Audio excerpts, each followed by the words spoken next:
Damn, that new countdown was really great. Hello, welcome everyone to this third episode of BandWit, the monthly show you never knew you needed about ethics, technology, and the digital world. Not everything is perfect though. Who is me, or maybe who is you? We'll have to go through this in English today for an hour-long episode about video games, the gaming industry, and the culture that makes this field so unique and rich. It could be worse though. I tried some Russian last Sunday. You may have seen the video about it. We all benefit if I stick to English for a while. Anyway, I'm still Gabrielle Yonivero, and I'm delighted once again to be your bioethical host today. And I'm sure the invisible co-creator behind the screen, Dennis Luchishin, is also thrilled to keep being the anonymous driving force that makes the show look so good and run so smoothly. Except when a Russian hacker takes over the studio like last episode. If you don't know what I'm talking about, you can still watch it on your YouTube channel. We had a very engaging show about cybersecurity and hacking culture. And before we press start to begin this episode, I'd like to mention a fantastic organization our previous guest, Vincent Bédard-Tremblay, brought to my attention. It's called La Fondation des Gardiens Virtuels. And because November is such a bleak month, with the days being obviously shorter, with that nonsensical hour change and all the colors gone, it is kind of rough on mental health. So I thought it was worth mentioning the fantastic mission this organization has toward virtual communities and gamers in particular. It started not so long ago in 2018, and its mission is to give online mental health support and a community to reach out to for gamers and other people that might feel more comfortable to get help over the internet instead of in person. It's the thing. To get involved and get more information, you can join the Discord server Communauté des Gardiens Virtuels and or visit the website gardiensvirtuels.quebec. If you want to help out and raise funds, you can even organize a fundraising stream and gaming event. So if you need help and feel more comfortable in an online setup, you just know this, you're not alone. Reach out to Les Gardiens Virtuels. And no, I wasn't paid or offered Steam bottles to make this shout out. This is a sincere appreciation segment for an organization that addresses a very real and often forgotten issues in mental health. Some people rather be online. It's a thing. So Dennis, in classic gaming tradition, do you have a cartridge to blow into to get this game loaded up or and kick off our episode? Depends, Gabrielle. Which one do you want me to blow into? I have classic Mario 64. I have 007. I have Zelda Majora's Mask. Or if you want to get real crazy, we can bust out Glover. Well, do you happen to have Perfect Dark? Because I've been dying to play again. You know, I do, but I don't have it handy on my desk here. So okay, so I'll take the 007 if not. 007. Now it's gonna work, I'm sure. Thanks a lot. So to talk about it, we have player one, Alex Kraft, video game production manager, and as player two, Mia Consalvo, professor at Concordia University in Canada, research chair in game studies and design. And me, I will be the confusing PC who glitches into tables and tell you about the arrow I took to the knee. So let's load them up onto the map right now so we can get familiar with their character sheet. Hello. Hello. Hello. Thank you, Alex and Mia, for accepting our invitation. I'll let you introduce yourself first. Tell us what you do for a living, your main interest in video games, and also answer this very special question: which video game had the most impact on you and maybe even changed you as a person, and why? If I may answer myself to give an example, for me it would be Ultima Online, especially a Quebec-based but French-shared shard named Zix.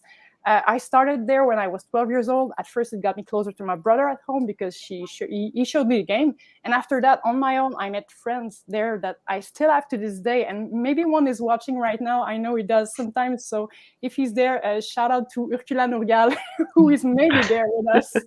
So Alex, can you introduce yourself, name what you do, and the video game that changed you as a person and why?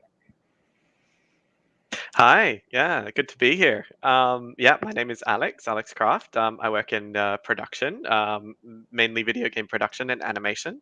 Yeah, oh gosh, I've been playing video games as long as I can remember. The first one I ever played was the Dune real-time strategy game on the Amiga, which is that may date me a little bit. But I love, and to this day I still play Pokemon. so much. I love it. But I think the video game that changed me, like that really affected me a lot growing up, was it's called Homeworld. It's a PC game that came out in 1998, and it's actually made in Vancouver, and by a company called Blackbird Interactive. And it was just a magical game with where that had an incredible storyline, incredible graphics for the time, and incredible music and sound design. And it was just the moment where I realized that video games can be, I mean, they're art, and they're just movies, they're just an entirely different media and art form. And I knew that this is what I wanted to like contribute to, or at least be along for the ride. Yeah. Great. And Mia, did you knew this game yourself? I did not know that game. No. Okay. Sorry. Can you share your favorite game and who you are, and introduce yourself to our audience? I'm Mia Consalvo. I'm the Canada Research Chair in Game Studies and Design, and I'm also a professor of communication studies at Concordia University. And I've been here for 10 years now, so quite a while. And I've been, so to date myself, my first system was an Atari 2600. And, I played arcade games before that, like Centipede and Pac-Man. And it's really kind of scary when your students tell you that their first console system was a PS2. You're like, oh my God, like, I'm really getting old. And it's like, this question stumps me, but I will go with Mass Effect. Because before that, and I never really liked platformers. I liked like turn-based RPGs and adventure games and that kind of thing. But I think I'd played Dragon Age, and like I really liked BioWare, and then I was like, I should give Mass Effect a try since they made that as well.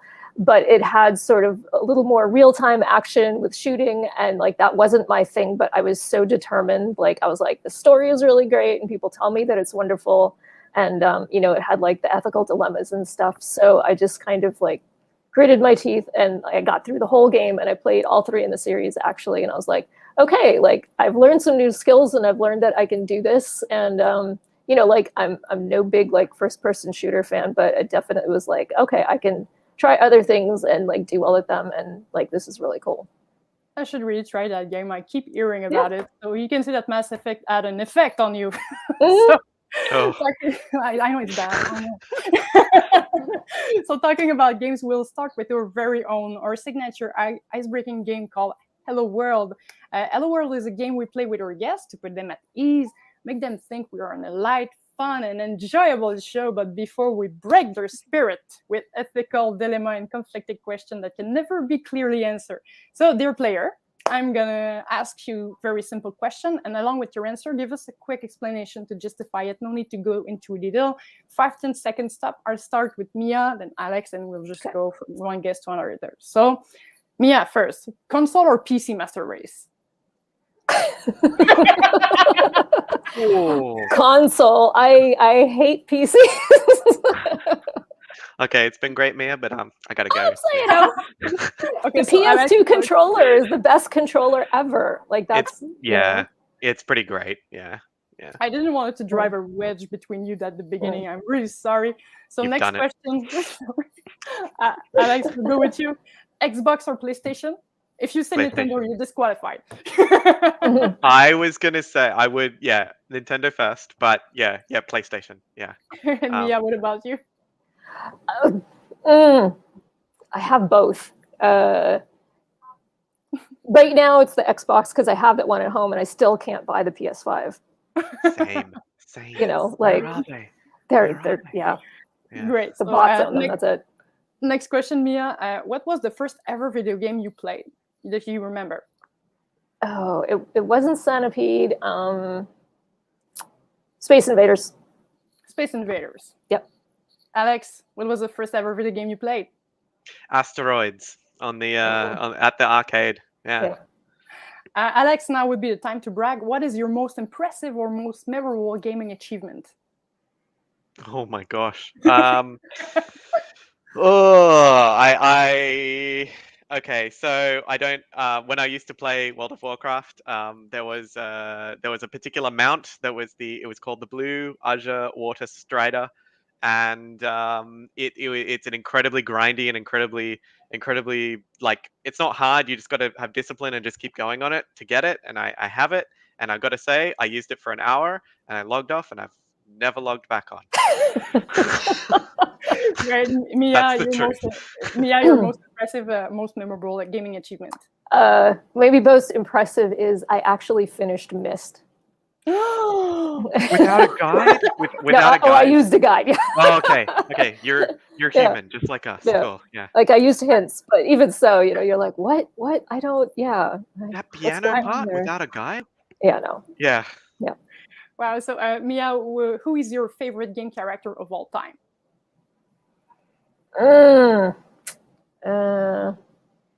Maybe. Well, she came to mind first, so I'll go with Yuna from Final Fantasy X, and then 10-2. And why?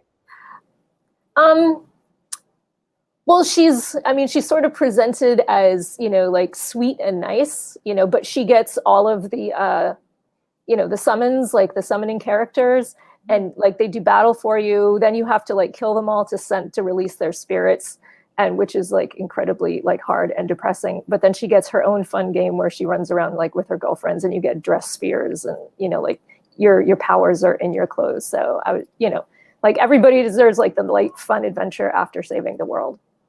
Alex seemed to agree. And who is your favorite game character of all time, Alex? Mine is Samus Aran from the Metroid series. Yeah.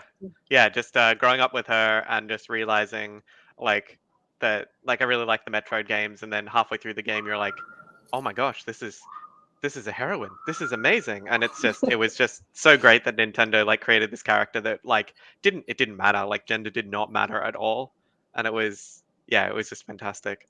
I would like to say I have an honorable mention to Riku from Final Fantasy X and X-2, especially X-2.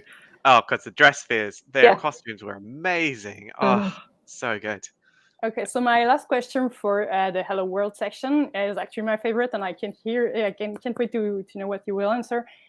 Alex, you go first. What video game item would you like to have in real life? Oh, that is so good. Okay, so in Pokemon, there's this thing called EXP Share or an EXP All, and it's an item that you get when you turn it. You can turn it on and off in your party, but every Pokemon in your party gets the same experience that the first Pokemon experienced. So it's like I would go out with friends, and we're all experiencing something or talking about. One of us is learning coding, one of us is learning like communication studies, and the other one is we're all doing 3 different things together. Turn on the EXP Share, we're all learning it at the same time. Oh, this is very Fantastic. original. And Mia, I've thought about this. Yeah. Mia, same question. What item? I guess now I have Final Fantasy on the brain. Maybe I should have listed that as like my most influential game.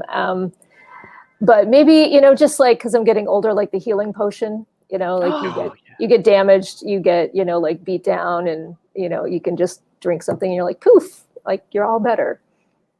That's actually a good idea. I like it. Yeah. So now moving on, we're going to start this episode strong and try to tingle the sense of pride and accomplishment of our guests and discuss loot box and game. You see what it's I'm gambling. The sense of pride and accomplishment reference come from an actual EA game community manager comment on Reddit, a comment that actually got awarded the Guinness record of the most downvoted comments in Reddit history. So now that is an accomplishment, but I'm not sure for pride. The comment was answering a post from user MBM Maverick, who was angry that he couldn't play Darth Vader in Star Wars Battlefront 2, which you would rightfully expect in an $80 Star Wars team game. Turns out that this character, along with equally iconic Skywalker, were only available through loot box that you can only obtain after a long amount of gameplay and extensive grinding for in-game currency. First of all, the content of the books were random and in no way tied to your gameplays or progression arc. So the whole loot box things, but was made very apparent the usage of gambling and addiction mechanism in the video game industry. Now, my question comes from François Savard from Les Gardiens Virtuels, the organization I talked about earlier. The video game industry is highly competitive, and studios are in a constant fight against each other for the gamers' attention. So your game has to be addictive in a way to hook the players and make sure your game is financially profitable. As a company, my question, how do you balance the need to make money with the negative effect of playing too much. Mia, would you like to start? Sure.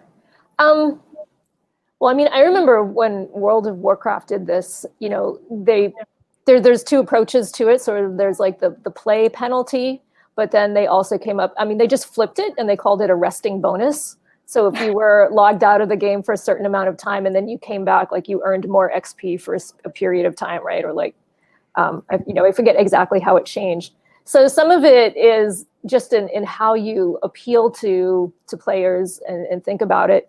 And I mean, that was a way to sort of maybe encourage people to, to take breaks and stuff.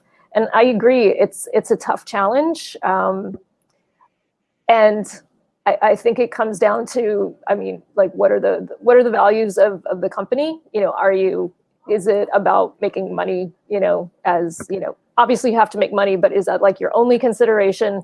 Or are you also thinking about, people, making sure your customers are healthy enough to want to come back? You're not just kind of like your employees, you're not burning them out so that they can't. Alex, what do you think? How do you balance the need to make money and mitigating the negative effect of playing too much? Honestly, I think it's very hard.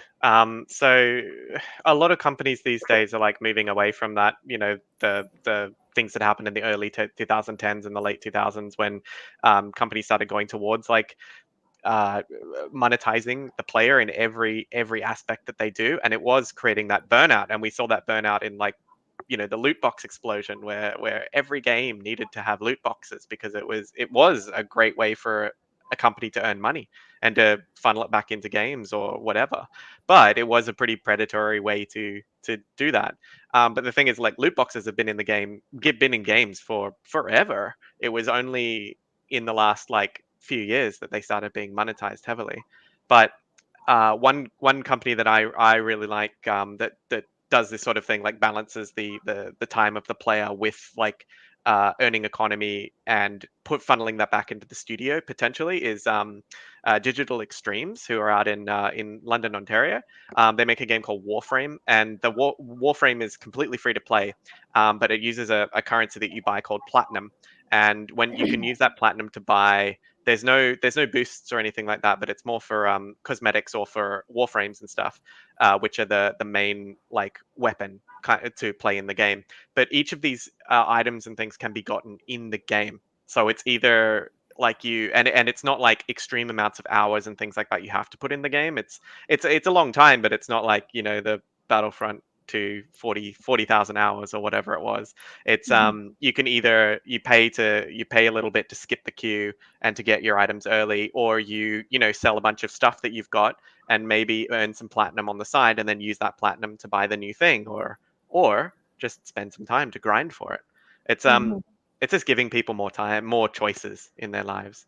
Right. And that also benefits, some people have more money than time, some people have more time than money. And so they each kind of have an equal chance to get the thing, as opposed to there's only, like you can only spend real money to get this item, right? Exactly. Yeah, exactly. And as a game maker, when do you have to step up and take responsibility for the well-being of your customer? What is the tell sign that you went too far? And what can you do to help your player if they struggle with addiction? Do you want to take this, Maya? Sure, I can try. I haven't done this kind of thing myself, but Same, I remember some folks, I think it was Daniel James, who did Puzzle Pirates, would talk about how they were in contact with folks who, like, you can tell if somebody has spent like a lot of money recently in your game, like a very large amount. And for example, they would have like parents call them about their kids and say, like, my child just spent $900 on our credit card on your game, and they would refund the money, like no questions asked, right? So they and they're very upfront about this. Like, we would rather, like not play into like the stereotype of, the greedy developer. And I mean, I don't know like exactly what their threshold was, but I mean, they saw that as part of their approach to making games. He would go to GDC and like do every year sort of a breakdown of like how much things cost and how much they made and what they sold. Like, it was very, very transparent. Of course, they were an indie company, so it was a little easier than, like Activision doing it. But it was just a fresher approach to see, developer take. You talked about parents, so I'd like to take the opportunity to ask regulators, industry, gamers themselves, and parents of younger players are all obviously responsible for making sure players make healthy decisions in the way they spend money and how they play the game. What are exactly the responsibility of each of them, regulator, industry, gamer, and parents, when it's time to make healthy decisions? What are the responsibility of each of them? Do you want me to jump in, Alex, or are you? I think the responsibility. I think this is a very interesting question, because there is responsibility, like you can say that the responsibility isn't on the game maker, right?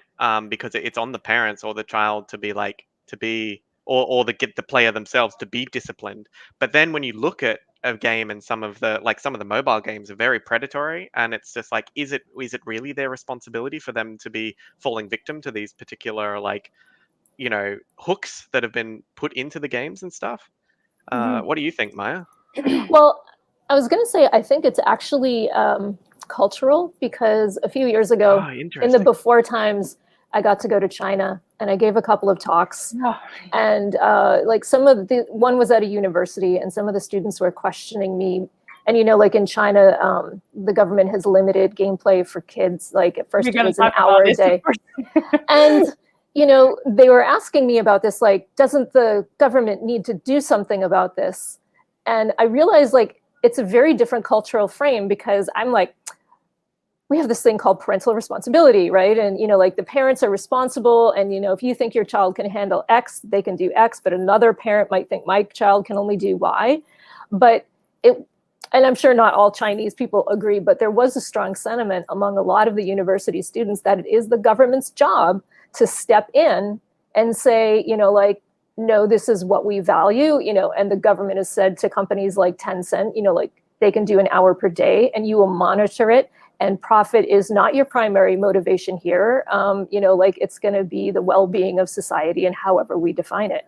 And, we can argue whether that's right or wrong, but it is a different mindset that other people subscribe to, right? It gets you past the question of, I'm a responsible parent, but what about Bobby? Bobby's parents aren't responsible. What can we do? In China, that's not an issue. But then in China, the government gets to say for everybody, like, what's right and wrong. Yeah, we have a really nice question in the comments on LinkedIn from Caitlin Van Kooten. She asked, in some of the old Sonic and Disney games, slot machines are part of gameplay to earn lives. Do you think modern games would get away with this? No, I don't think so. Not in this day and age, especially with Pokemon. Pokemon evolved over the last 3 decades of it being around, and it had slot machines, and it had a whole section of the game called the Game Corner, and it was a casino. It was essentially a casino, and you weren't all you were doing was like gambling for tokens to go and cash in for Pokemon and prizes next door. But for instance, the latest Pokemon game to come out is a remake of a game that came out in 2007, and the game corner that was around in 2007 doesn't exist in this day of form. It's been turned into a costume shop where you can buy things like that. Yeah, it's just I definitely don't think it would be put up with, if that makes sense. Yeah, I'm just imagining like a Frozen video game where there's slot machine in the corner of the castle, and my sister reacting in horror if her child saw this. Just it wouldn't fly. I see your point. So when we talk about gaming, we usually imply either a console or a PC. None of us would associate it to Apple, but surprisingly, we learned during the Apple v Epic Games trial that gaming apps account for approximately 70% of all App Store's revenue, and 70% of that revenue is generated by less than 10% of App Store users. So mobile game is a thing, and so is mobile game addiction. In the journal Frontier in Public Health, an article said that mobile video games are characterized by portability, immediacy, and accessibility, which may increase the risk for addictive behavioral pattern and thus more severe mental health problems, which are correlated with gaming addiction. Knowing this and seeing how almost everyone from children to elderly own a smartphone and have access to so-called free-to-play game with microtransactions, my question is, should we impose a limit on the kind of app that can be on someone's phone? Mia, would you like to go first? I can go first. I would wonder how you would actually do that. Yeah. You know? Yeah. I mean, because of the technology, I'm thinking, we have lots of voluntary limits we can put on our, like some of those apps that block sites, for certain times, and parents have, software blocks they can put on for their kids.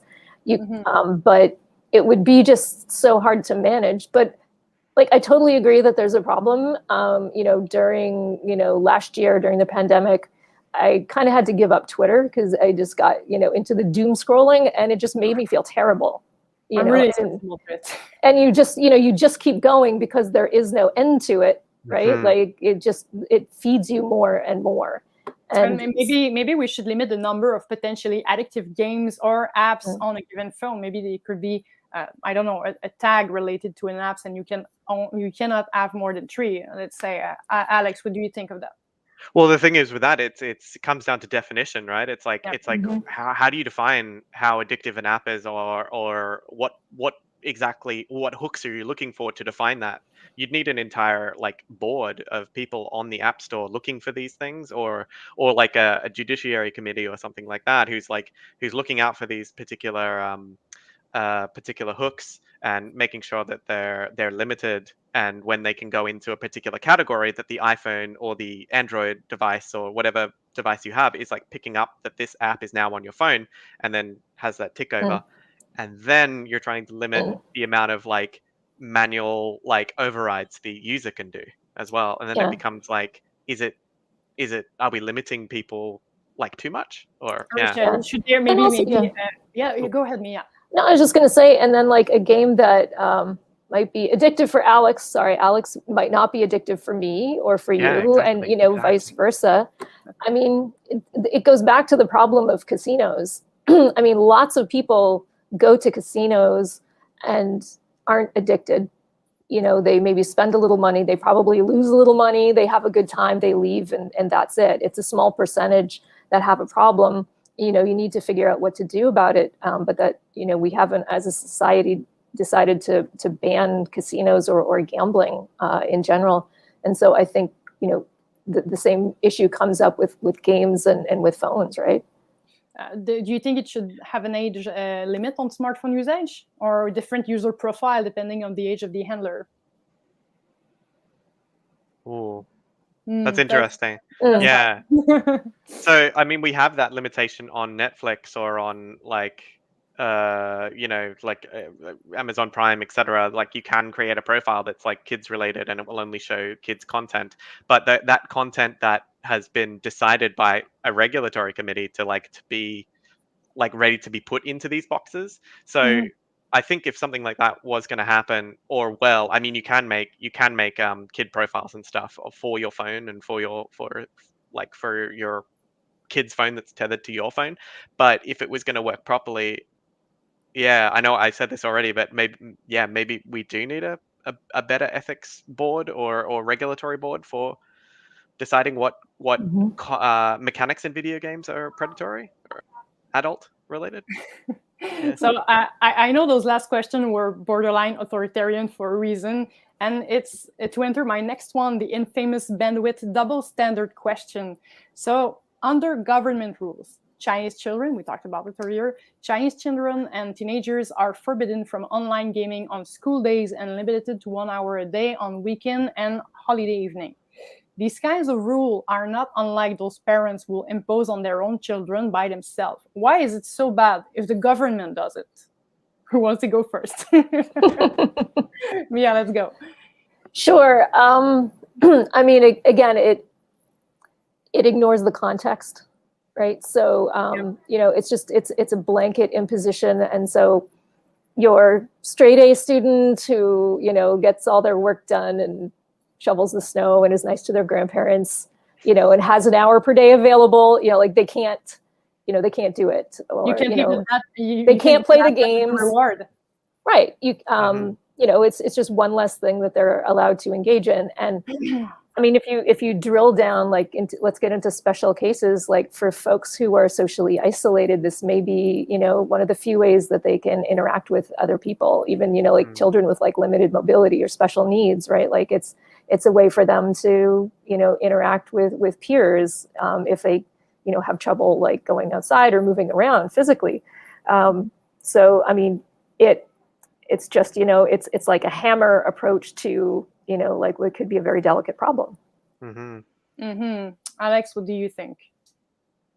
I definitely agree with Mia on this one. It is a blanket approach to something that needs a little bit more nuance. It's a lot of games these days are becoming really great avenues for people with accessibility problems in society, or like they would play video games and then like use that as a way to augment their income, whether it's like reporting on the game on a website or something like that, or streaming so big as well, and a great way to earn income if you have a great following and a great personality and things like that.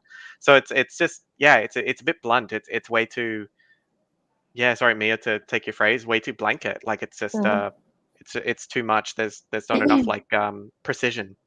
Yeah. Okay, so going back to the subject of Apple v Epic, through their free-to-play game Fortnite, Epic's game made money selling cosmetic accessories. Apple, making profit through 30% share of its App Store sales, didn't get anything from this game because it was free. They wanted their share of revenue from the items sold in the game. Epic disagreed and argued that they were not even a game, but a metaverse. Now, in a world where Netflix makes game, where you can log in, sorry, in a world joke, where you can log into World of Warcraft to just hang out with friends and watch live music show on Fortnite, a very philosophical question for you: what is a game anymore? Who goes first, Mia? What is a game anymore? Can Apple, through its App Store, get to decide what is what? Well, first of all, I have trouble feeling bad for either Epic or Apple, right? I'm not going to cry for either one of them losing money. But yeah, we talk about this in my game studies classes all the time, right? Like, what is a game? And there's been so much digital ink spilled on this topic. And I even wrote a book called Real Games, sort of questioning, because anytime that you try and make a definition, you're including things, but you're excluding things. And then whatever gets excluded, some people feel like left out. So if you think about, like, people would talk about games like Gone Home as it's a walking simulator. It's not a real game, because real games, you need skill and chance and all of these things. And what it was a statement that these types of experiences don't belong. So I lean more towards the open definition of, like what might be a game in terms of like letting people define it for themselves, because it just, like when you leave stuff out and then it causes these rifts and, some people feel less included in communities or are made to feel, like excluded. Alex, what is a game? Yeah, what is a game? It's such an insane question in this day and age, because like less than 20 years ago, you could easily define what a video game is, right? It's but now it's everything. It's more, they're more like experiences, like what with Ubisoft is doing these days with its open world games, which I really like the idea of. So with Assassin's Creed Odyssey, with Valhalla, and with Origins, what they did was they ended up creating a discovery mode, and you can walk through the entire play map as the character, but there's no enemies or anything. There's just the NPCs walking around, and it narrates to you like the history of Egypt or the history of Greece, or and it's just incredible. Like there are so many different ways that we can define a game, as so many different objects and so many different avenues for learning or even killing past times and stuff like that. It's interesting. Okay, so now it's time to dive into in-games ethics. I prefer to say that in the next couple of minutes, we might be speaking of pretty violent topics, so trigger warning here to those who'd like to log off or mute the show for a while before we go into those subjects. But before that, I have a more technical and open question for you. Maybe, Alex, you want to go first on it. How do you integrate ethics in a game? How do game designers make games where you can make moral choice? What does the process look like when a team sits down to design and I hope debate the moral decision tree of a game? How does that happen? What is the process? Can you enlighten us? Yeah. So, and the places that I've worked, it's pretty extensive. The actual like the process and figuring this stuff out and asking the right questions and things. So there's a process in it called user experience, and it's also usually user experience like UX is and getting focus groups together like of a lot of different people and a lot of different backgrounds and situations and things like that, and giving them a snippet or a vertical slice of the game that is ready for like looking at, and like it may just be like, oh, we're moving around white boxes in place of a character model in an incredible environment because we want to figure out what the player likes when they interact with this environment, or things like that. So when ethics comes into it, it's a lot about survey questions and sitting around and interviewing and gathering data. So our UX designers are incredible. Like there's one that I worked with a lot at EA when I was a QA tester, and then when I was actually like working in production, I would just have lunch with him like pretty much once a week, and we'd just chat about the things that he was doing and stuff like that. But essentially, it's very psychological. You have to have a good rapport with your testers in UX, and it's a lot of surveys and focus groups and getting things into a good way of data that can be like processed, and so we can figure out like exactly what we're trying to do in the video game, and like the different buttons we're going to press, if that makes sense, like on different people playing it. So is there a game ethicist job position available people can apply to? I'm asking for a friend. Is there an ethics job out there for a game studio for me? I mean, for my friend. honestly there is. It's not like wow. Yeah, it's not actually like there are a lot of things like data analyst or bioethics like is coming into a big forefront. A lot of big AAA companies want one of those people at least on their team. Yeah, I know that EA themselves are like, they're always looking for people to get that insight. So yeah, you're barking up the right tree. Yeah. Yeah. So we are used to seeing public commentators trying to pass video game as a scapegoat of violent action, like in the case of the Columbine shooting. We even saw this argument in court recently with the Kyle Rittenhouse case in the US. Other than classic connection between video games and violent behavior, which have been debunked numerous times, in your personal and professional opinion, is it okay to let players commit acts like killing, robbing, and even participate in sex trafficking action in a game like GTA as a notorious example? Mia, would you like to go first?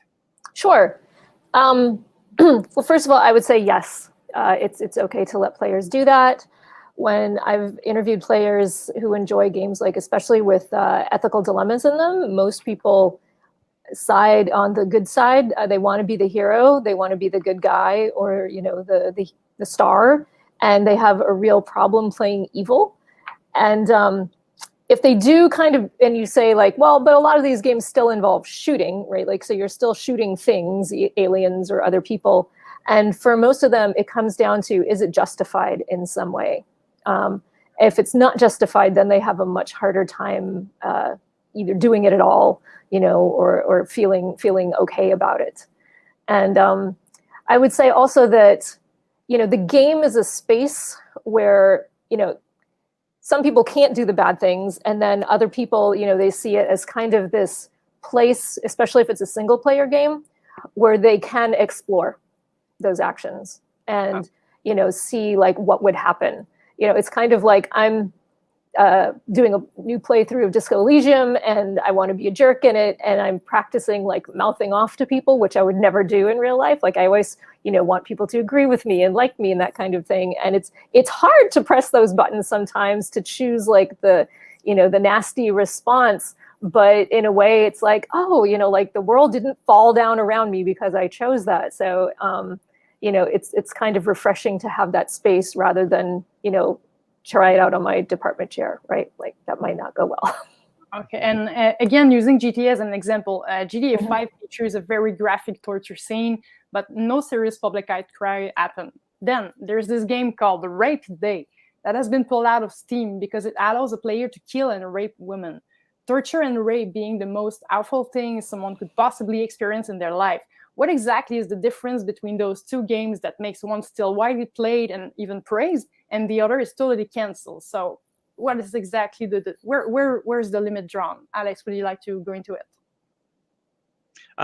Honestly, I think it's context. Yeah, I remember playing through the storyline of GTA and getting to that point, and it's the context of leading up to it. It's such a chilling and out of nowhere kind of like but not out of character kind of moment that you get to, but it's like the leading up to it and then the aftermath as well of that moment, no spoilers, is like it's actually really good in the storyline, and it makes you think, and like yeah, it prompts like discussion and things like that.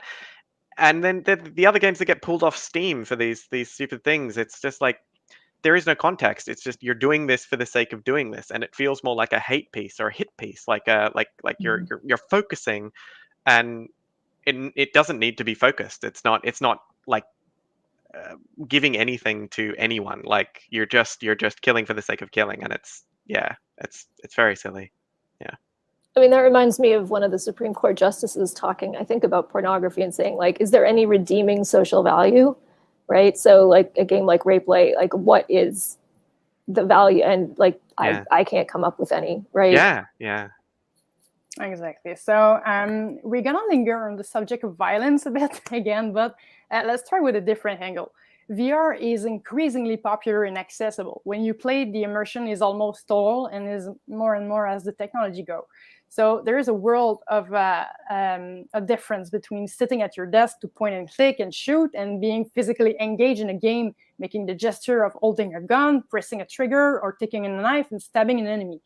Any chances that VR causes psychological damage and PTSD by being too immersive and realistic? How does that work? Alex, would you like to go on? Sure, yeah. So I recently just got into VR, a couple of years ago for mainly pandemic, just to keep things fit and cardio with Beat Saber. I've been noticing that it does elicit different responses because it's so immersive, so different. Yeah, I remember playing just the beginning of Resident Evil, I think, and I couldn't go past the intro. It was too much for me, so I just can't imagine doing the whole thing. Yeah. So It's just, there's a different kind of immersion when you've got like all your senses engaged, like all but haptic, and it's but it's coming. Oh yeah, the haptic gloves and stuff like that. Yeah. Yeah, I mean, doctors and psychologists use VR for, training people to get past traumatic experiences or, things like fears of heights or, different things like that. So if it's that impactful in a beneficial way, you can see how it could be potentially damaging, in another way. I don't use VR much. I just can't handle like a headset on my head for more than like a minute or two before my head just kind of falls over.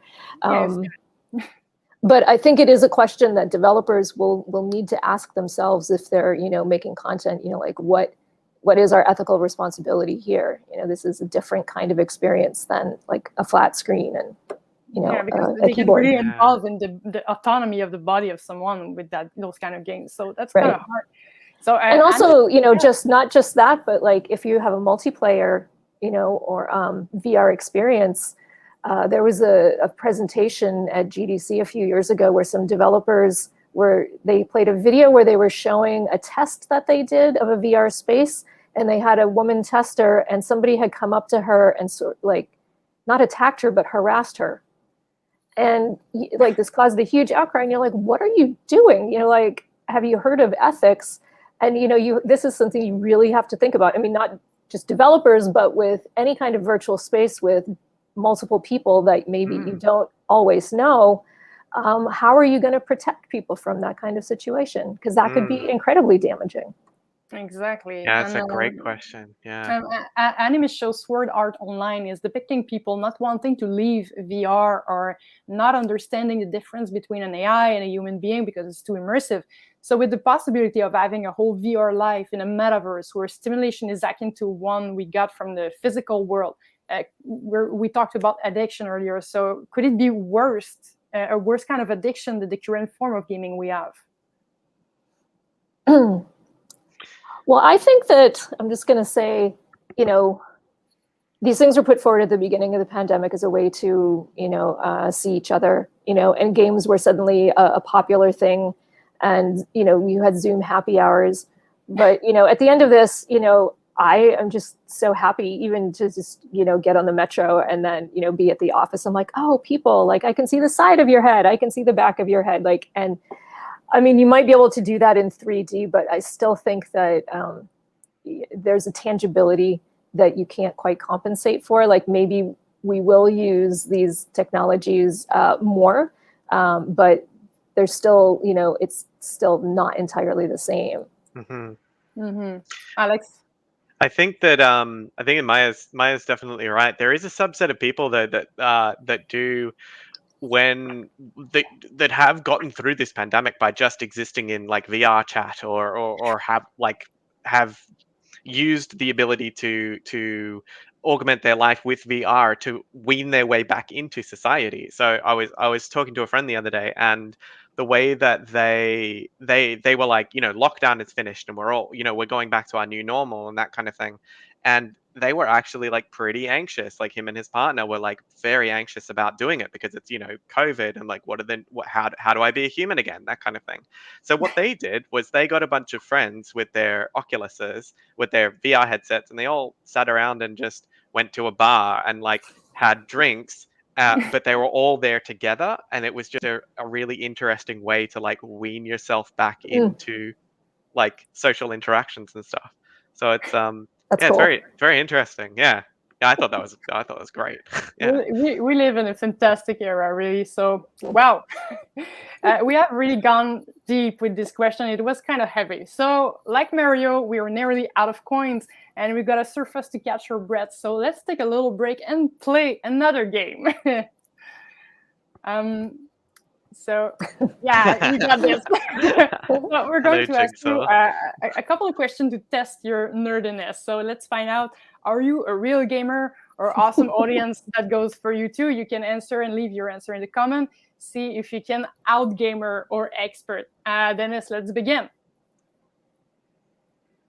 So the game is named That Code. Real retro gamers will know this one. I'm going to show you an incomplete series of buttons you have to press in order to get the ultimate cheat code. Are you ready? Shout out loud or type in your answer if you're doing the show. First one to get it right wins.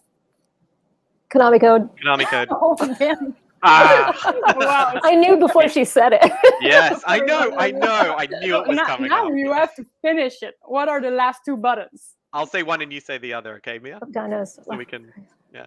Was it the first one is B. Oh, it's B. A, B, or B, A? Okay, A. Oh, who was saying what? Alex, you were saying the first one? Now I'm questioning myself. I think it's... hang on. I thought it was A, B. Right. I think it's BA. Maybe. I'm going to go with BA. Maya, you're going to go with AB? Yeah. Okay, well, congratulations, Alex. You are our ultimate gamer nerd.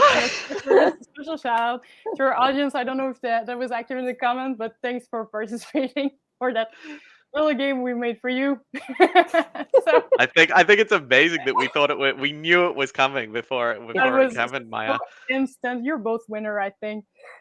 So moving on to the section about community and gamer ethics. So voice or text chat are known to be the territory where rivalry, colorful language, and expression of different opinions about other players' mother happens. More seriously, sexual harassment, hate speech, threat of violence or rape, and doxing also take place there. So bad behavior online is usually quickly explained by the fact that people feel protected behind their anonymity. But does that hold any truth? Does anonymity really make XXX 420 Killer of Doom 69 confident enough that you will literally go ahead and break the law? So is anonymity the only explanation we have for this kind of behavior? No. I don't know. No, go for it. You first. Some Go ahead. people are fine with using their real name and being horrible. Like that doesn't stop a certain set of people. I mean, I think anonymity definitely encourages a certain group, but then I think there's also, like what happens when a group like is engaging, or more and more people are adding on, and so like there's sort of that group expectation, or like this feeling that it's okay, and it's kind of like the hazing that occurs in fraternities, right? Like as long as the group thinks it's okay, well, it's I'll go along with it. Mm-hmm. I think you're right. I think anonymity doesn't like. I think it's a force multiplier. I don't think it is a factor in like them feeling like they can do it. I think they would just do it anyway, because that's just kind of the way that they would think in real life. But the anonymity behind it will make them go way further than I think that they would consider doing in the first place, because it's like it's a shield. It feels like to them that they can get away with a lot of things that they couldn't in real life.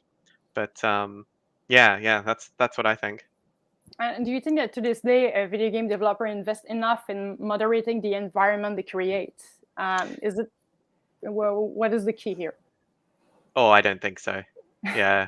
I personally don't think so. I don't think enough money is going into like moderation or checking communities and things like that. I think they're doing they're doing a great job, but I don't think enough money is going back into,